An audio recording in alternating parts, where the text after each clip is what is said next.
Mobil won 12 Hours of Sebring marked round 2 of the IMSA Sports Car Championship. Arriving in Florida, Porsche Penske Motorsport led champions Cadillac by 25 points, following their victory in the 24 Hours of Daytona.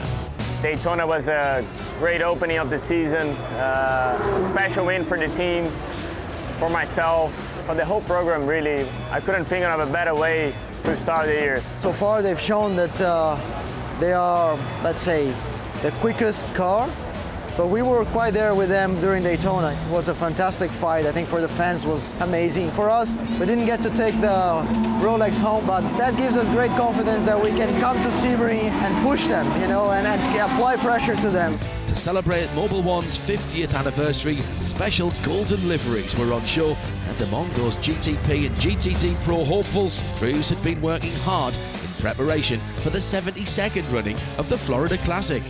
We had a couple of days testing here at Sebring back in November, and we've done the entire Daytona 24 hours, so we got a lot of laps under our belt, high-pressure pit stops, full stints in the race where you're battling people, sometimes going for an extra half a stint or something if there was a yellow flag mid-stint, and try and see how the tyres degrade in those scenarios. So I feel like we've got a pretty decent understanding of the car and how to make it work here. There's nowhere in the world harder on race cars than this place, so you know you need a lot of luck on your side for that to make sure the thing just survives for a start and make sure you don't get caught up on other people's trouble. But aside from that, you have got to be fast. Everybody's very much better prepared than they were last year, both mechanically, system-wise, reliability. So you have to execute almost a perfect race if you want to win. And you know, that gold finish, if it's a good luck charm, then maybe we'll end up keeping it. The 58 car field took to the track for 3 practice sessions, where engineers and drivers began the complex task of finding a perfect setup for the 12-hour race ahead. The track conditions seem a lot different to how we were when we tested here, which is not unheard of for Sebring, but when you get the hot Florida sun on a circuit here, the concrete circuit as well, everything changes. The way that it interacts with the tyres dictates braking system, the way the hybrid system is interacting, so you have to start again at the start of race week.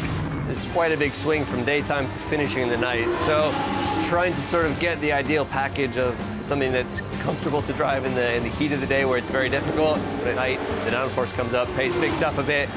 You want to have the balance across both of these windows as good as you can.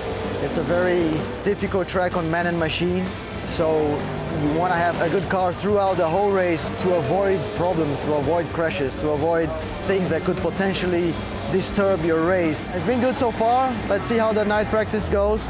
The importance of the final evening practice was evident as Porsche, Acura, BMW, Lamborghini and Cadillac sought that optimum balance. It was Renger van der Zande who topped the timing sheets. Sebring is one of my favorite races because as a driver you need to be creative, you know. The track is changing all the time. Your tire degradation is massive. The bumps are always different somehow. And then you have the traffic. To get around the traffic here in Sebring with the many corners that are here is not easy. You have the light, you have the dark, so it's a lot to it, and that's even more sweet if you can win this race and overcome all those factors.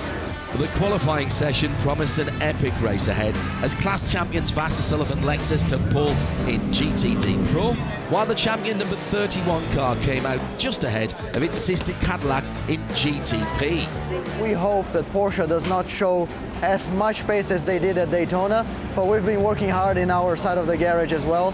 So hopefully we can turn things around here at Sebring, which would mean it's my 5th win if we manage to conquer it. So hopefully we have a strong race from the beginning all the way to checkered flag.